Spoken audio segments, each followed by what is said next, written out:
नमस्कार, मेरा नाम है नवीन कुमार नंदन।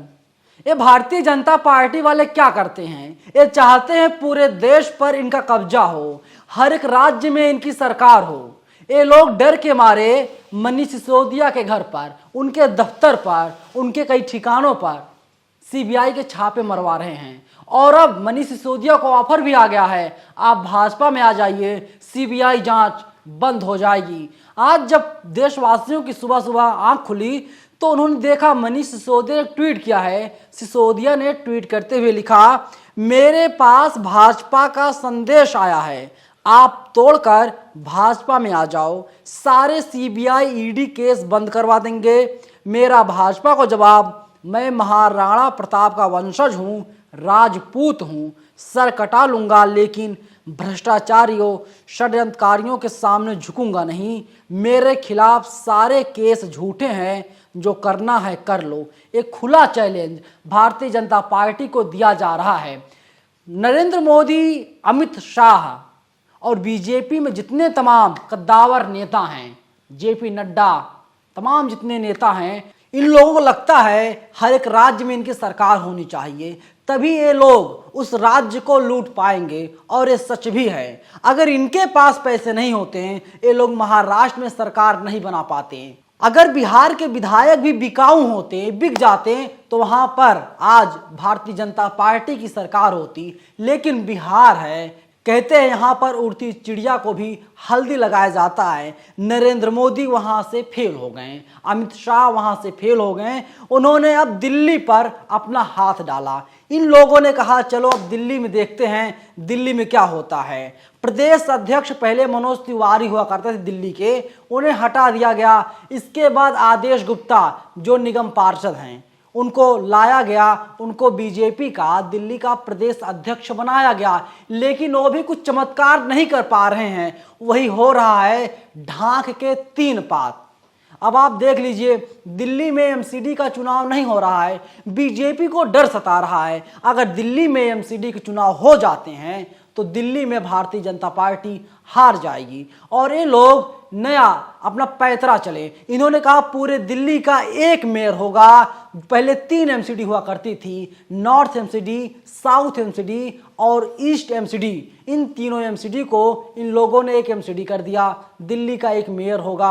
और जब इन लोगों ने इंटरनल सर्वे करवाए तो पता चला दिल्ली में आम आदमी पार्टी जीत रही है, वहीं बीजेपी की करारी हार हो रही है। जबकि बीते 15 सालों से तीनों एमसीडी पर भारतीय जनता पार्टी का कब्जा था, अब कब्जा नहीं है, क्योंकि जो समय सीमा थी वो समय सीमा खत्म हो गई है। हम लोग बात कर रहे थे दिल्ली के जो उप मुख्यमंत्री हैं मनीष सिसोदिया के घर पर सीबीआई के छापे पड़वाए जा रहे हैं। मनीष सिसोदिया कहते हैं कि जब उनके घर सीबीआई की टीम आई थी, 14 घंटे तक उनके घर की तलाशी ली, उनके दफ्तरों की तलाशी ली। उन्हें क्या मिला? बीवी बच्चों के कपड़े मिले हैं, उनके कपड़े मिले हैं, कॉपी किताब मिला है। इसके अलावा ना तो वहां से सोना चांदी मिला, ना तो पैसा मिला है। ईडी और सीबीआई चाहती है सिसोदिया को फंसाया जाए, किसी भी तरीके से अपने कब्जे में लाया जाए। लेकिन सिसोदिया ने खुलेआम नरेंद्र मोदी और गृह मंत्री अमित शाह को चैलेंज कर दिया है। सुन लीजिए मोदी और शाह जी, मैं महाराणा प्रताप का वंशज हूं, सर कटा लूंगा लेकिन झुकूंगा नहीं।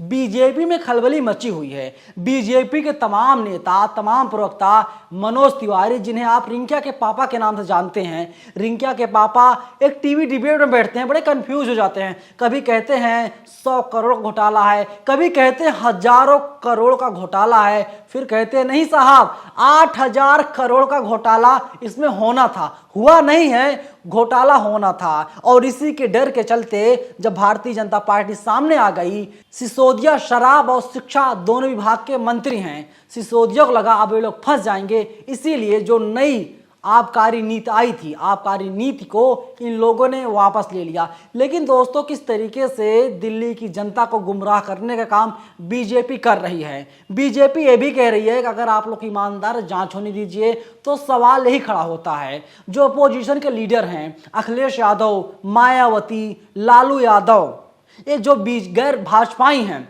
इन लोगों के दफ्तरों पर, इन लोगों के घरों पर सीबीआई के छापे मारे जाते हैं। कांग्रेस के तमाम नेताओं के घर पर सीबीआई, ईडी, आईटी के छापे मारे जाते हैं, लेकिन इन भारतीय जनता पार्टी के नेताओं के घर पर छापे क्यों नहीं मारे जाते? अगर इन लोगों को डर इतना है कि जो शराब नीति है, शराब नीति गलत थी, शराब नीति को सरकार ने वापस ले लिया, लेकिन बड़ा सवाल यही खड़ा होता है, गुजरात में अभी कुछ दिनों पहले खबर आई 100 लोगों की मौत हो गई जहरीली शराब पीने की वजह से। गुजरात में तो शराब बंदी है साहब, वहां पर लोग कैसे मर रहे हैं? इसका जवाब बीजेपी के पास नहीं है। वहां पर भारतीय जनता पार्टी छापे नहीं मरवाएगी। छापे इसलिए नहीं मरवाएगी क्योंकि वो बीजेपी शासित राज्य है, और जब वहां पर छापे मारी होगी तो बीजेपी का जो काला चिट्ठा है वो सामने आ जाएगा, इसलिए वहां पर छापे मारी नहीं की जाएगी। कुल मिला जुला करके है कि कांग्रेस और बीजेपी दोनों एक होकर के लगातार मनीष सिसोदिया पर हमलावर हैं। आज एक तस्वीर सामने आई, एक वीडियो सामने आया, उस वीडियो की तस्वीर हम आपको दिखा रहे हैं, फोटो देखिए। इसके जरिए आप समझिए कांग्रेस के तमाम नेता हैं, मनीष सिसोदिया का वो बैनर लगा हुआ है और मनीष उस पर लिखा हुआ है उप मुख्यमंत्री मनीष सिसोदिया, लेकिन उनके बैनर पर कालिख पोती जा रही है। मनीष सिसोदिया के चेहरे पर कालिख पोतने का काम कांग्रेसियों द्वारा किया जा रहा है, तो कांग्रेस भी बीजेपी के हाँ में हाँ मिला रही है। देखिए जहां जहां पर कांग्रेस सरकार है, राजस्थान में क्या हुआ, एक दलित बच्चे ने मटके से पानी पी लिया, उसकी मार मारकर हत्या कर दी गई, और उसमें क्या हुआ? कुछ नहीं हुआ। कांग्रेस भी दो आंख करती है, और आर्टिकल 14 का उल्लंघन कांग्रेस के द्वारा भी लगातार किया जा रहा है। सिसोदिया ने ट्वीट किया है, ये भी ट्वीट किया, आपकी सारी रेड फेल हो गई, कुछ नहीं मिला, एक पैसे की हेरा फेरी नहीं मिली। अब आपने लुकआउट नोटिस जारी किया है कि मनीष सिसोदिया मिल नहीं रहा। क्या नौटंकी है मोदी जी? मैं खुलेआम दिल्ली में घूम रहा हूं, बताइए कहां आना है आपको, मैं मिल नहीं रहा। अब आप देखिए, लुकआउट नोटिस जारी कर दिया जाता सीबीआई के छापेमारी के बाद। वहीं आज तक ने खबर छापी है, आज तक ने लिखा है सिसोदिया के घर 14 घंटे तक चली सीबीआई की छापेमारी, डिप्टी सीएम का फोन लैपटॉप जब्त, एफआईआर भी दर्ज। एफआईआर में पहले आरोपी दिल्ली के उप मुख्यमंत्री मनीष सिसोदिया बनाए गए हैं। तो कुल मिला जुला करके दोस्तों है, लगातार परेशान किया जा रहा। जैसे ही सीबीआई की छापेमारी खत्म हुई, एफआईआर दर्ज हो गई। एफआईआर दर्ज होने के बाद में लुकआउट नोटिस जारी कर दिया गया और ये कहा गया मनीष सिसोदिया तुम विदेश नहीं भाग सकते, तुम भारत में रहोगे। मनीष सिसोदिया विदेश कैसे भागेंगे? सोचिए, कितनी बार मनीष सिसोदिया विदेश जाते हैं। विदेश कौन जाता है? नीरव मोदी, मेहुल चोकसी, ये लोग विदेश भागते हैं, और मोदी सरकार इन पर नोटिस जारी करके, लुकआउट नोटिस जारी इनके खिलाफ मोदी सरकार नहीं करती है, बल्कि इनको भगाने में सरकार ही मदद करती रहती है। मनीष सिसोदिया ने जो ट्वीट किया है वो बहुत महत्वपूर्ण ट्वीट है। सिसोदिया ने भाजपा को जवाब दिया है, मैं महाराणा प्रताप का वंशज हूँ, राजपूत हूँ, सर कटा लूंगा, लेकिन भ्रष्टाचारियों षड्यंत्रकारियों के सामने नहीं झुकूंगा, मेरे खिलाफ सारे के झूठे हैं, जो करना है कर लो। भारतीय जनता पार्टी यही चाहती है आम आदमी पार्टी को तोड़ करके, क्योंकि दिल्ली सरकार में अगर दूसरे नंबर पर कोई है, दूसरे पायदान पर कोई है तो मनीष सिसोदिया हैं, जो शराब मंत्री भी हैं, आबकारी मंत्री भी हैं और शिक्षा मंत्री भी हैं। मनीष सिसोदिया लगातार कहते हैं, खुद दावा करते हैं, आम आदमी पार्टी भी उनके साथ दावा करती है, पूरे दुनिया के सबसे अच्छे एजुकेशन मिनिस्टर हैं। इनसे बेहतर एजुकेशन मिनिस्टर पूरे भारत ही क्या पूरी दुनिया में नहीं है। और यही जो सच्चाई है, यही भारतीय जनता पार्टी नहीं पचा पा रही है। और जो आम आदमी पार्टी वाले दिल्ली मॉडल ले जाकर के गुजरात को दिखा रहे हैं, वो मॉडल गुजरात को पसंद आ रहा है। नरेंद्र मोदी को लगता है कहीं अगर यहाँ पर केजरीवाल की जीत हो गई, आम आदमी पार्टी की जीत हो गई, तो मोदी के लिए बहुत दिक्कत हो जाएगी। इसीलिए आप ऐसे समझिए, जो मोदी का विकल्प बनता है, नरेंद्र मोदी उसे खत्म करने की या उसे हटाने की पूरी कोशिश करते हैं। लाल कृष्ण आडवाणी को हटाया गया, आपको पता है। नितिन गडकरी को हटाया गया, आपको ये भी पता है। आपको ये भी पता है राजनाथ सिंह, जो कभी गृह मंत्री हुआ करते थे, उनको रक्षा मंत्री बना दिया गया। उनको बोल दिया गया भैया आप अलग जाओ। देखिए, लेकिन वहीं जो सबसे बड़ा नाम इस वक्त उभरता है, उनका नाम है योगी आदित्यनाथ। केशव प्रसाद मौर्य और प्रधानमंत्री मोदी में एक मीटिंग हुई थी। उस मीटिंग के बारे में किसी को जानकारी नहीं है। लेकिन मीटिंग खत्म होने के बाद में केशव प्रसाद मौर्य ने एक ट्वीट किया। ट्वीट के जरिए उन्होंने कहा सरकार से बड़ा संगठन होता है। समझ रहे हैं क्या है? सरकार जो है, योगी आदित्यनाथ की जो सरकार है, उससे बड़ा संगठन है बीजेपी का, भारतीय जनता पार्टी का। इसलिए योगी जी आप इस चक्कर में ना रहिएगा, आप मोदी से बड़े हो जाएंगे।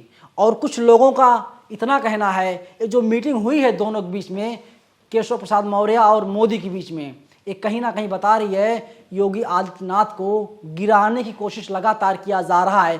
क्योंकि जो लोग हिंदुत्व की छवि रखते हैं, जो लोग हिंदुत्व पर अपनी आस्था रखते हैं, वे लोग कह रहे हैं कि प्रधानमंत्री मोदी से अच्छे तो योगी आदित्यनाथ हैं। और योगी आदित्यनाथ को ये भी बात पता है, तो नरेंद्र मोदी को इस बात का अंदाजा है कि अगर उनका कोई ऑप्शन बनेगा योगी आदित्यनाथ ही बनेंगे। और जब योगी आदित्यनाथ बनेंगे तो प्रधानमंत्री मोदी का वही हाल होगा जो आजकल एल.के. आडवाणी का हाल है। और दिल्ली में भारतीय जनता पार्टी वाले सरकार ना तो बना पा रहे हैं, इन बेचारों की जमानत जब्त हो जाती है। पता चलता है कि 70 सीटें हैं तो कभी ये लोग 3 सीट लेकर आते हैं तो कभी 8 सीट लेकर आते हैं। जब इसके पहले चुनाव हुआ था विधानसभा का, उसमें पूरे दिल्ली में सिर्फ 3 सीट बीजेपी खाते में आई थी, कांग्रेस 0 हो गई थी। और अब की बार जब चुनाव हुए हैं उसमें बीजेपी को 8 सीटें मिली हैं और 62 सीटें जो हैं वो केजरीवाल सरकार को मिली है, अरविंद केजरीवाल को मिली है। तो दिल्ली की जनता चाह रही है अरविंद केजरीवाल दिल्ली के मुख्यमंत्री रहें।